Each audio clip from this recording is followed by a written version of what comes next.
1,89,000 টাকা ব্যয়ে নির্মাণ করছে যাত্রী ছাউনি। বুঝছেন? এই যাত্রী ছাউনির ভিতরের অংশে দেখার মতো ব্যবস্থা নাই। মানে ভিতরের অংশে যে আপনি দেখতে চাবেন, দেখতে পারবেন না। আপনার নাক বন্ধ করে দেখতে হবে। অথচ বিশ্বের উন্নত রাষ্ট্রগুলো, মালয়েশিয়ায় দেখেন যাত্রী ছাউনি যেগুলো আছে কত সুন্দর দেখতে, এবং সেই যাত্রী ছাউনিগুলো কত সুন্দরভাবে মানুষ ব্যবহার করছে। আর আমাদের উত্তর অঞ্চলে কুড়িগ্রাম জেলায় একটা যাত্রী ছাউনি আছে। এই যাত্রী ছাউনিটা নির্মাণ করছে 2014-15 সালে নির্মাণ করছে। বরাদ্দ ছিল 1,89,952 টাকা বরাদ্দ ছিল। এখন দেখেন ওই যাত্রী ছাউনির উপরের টিন নাই এবং এই যাত্রী ছাউনি ব্যবহারের উপযোগী না। ভিতরের অংশে আপনি ঢুকতে পারবেন না। কেন জানেন? বাথরুম করে রাখছে। মানে ওখানে মানুষের এখন হচ্ছে টয়লেটের ব্যবস্থা করে রাখছে।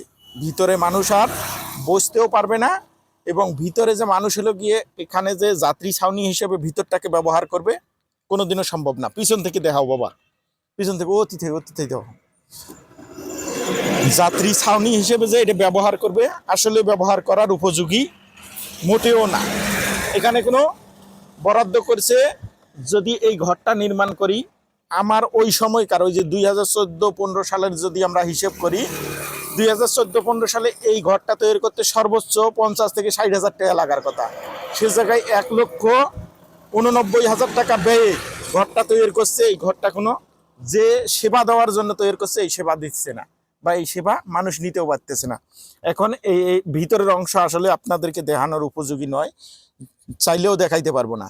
মানুষ বলে যে দেশের উন্নয়ন করবে, দেশের উন্নয়ন শীর্ষ পর্যায়ে নিয়ে যাবে। আসলে ভাই সম্ভব না। এই দেশ কখনো উন্নত হবে না, এটা কখনো আশা করেন না। যদি এই দেশ উন্নত করার মানুষের ইচ্ছা থাকতো, বা যারা প্রভাবশালী ব্যক্তি আছে, যারা হচ্ছে সরকারের ঊর্ধ্বতম কর্মকর্তা আছে, তারা যদি চাইতো দেশকে উন্নত করতে পারতো, কিন্তু তাদের ওই রকম চিন্তাধারা নাই। তারা চায় যে দেশের অর্থ কিভাবে চুষে নিজে বিদেশে গিয়ে বড় বড় বাড়ি করবে, 2 সাইডে বাড়ি করবে, এবং সেখানে কিভাবে অর্থ সম্পদ করা যায় এই চিন্তা ভাবনা করবে। যদি তাই না হতো, তাহলে এই যে মালয়েশিয়ার যে কলিং ভিসার বিষয়টা, এটা কোনো চাইলে সরকারে একটা কম বরাদ্দের মাধ্যমে কোনো করতে পারতো, কিন্তু কোনোদিনও সম্ভব না।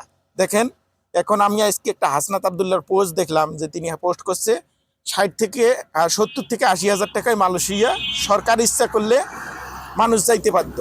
কিন্তু এখন যে এজেন্সিগুলোর নাম প্রকাশ করছে, তাতে 7 থেকে 8 লক্ষ, এমনকি 10 লক্ষ টাকাও লাগতে পারে।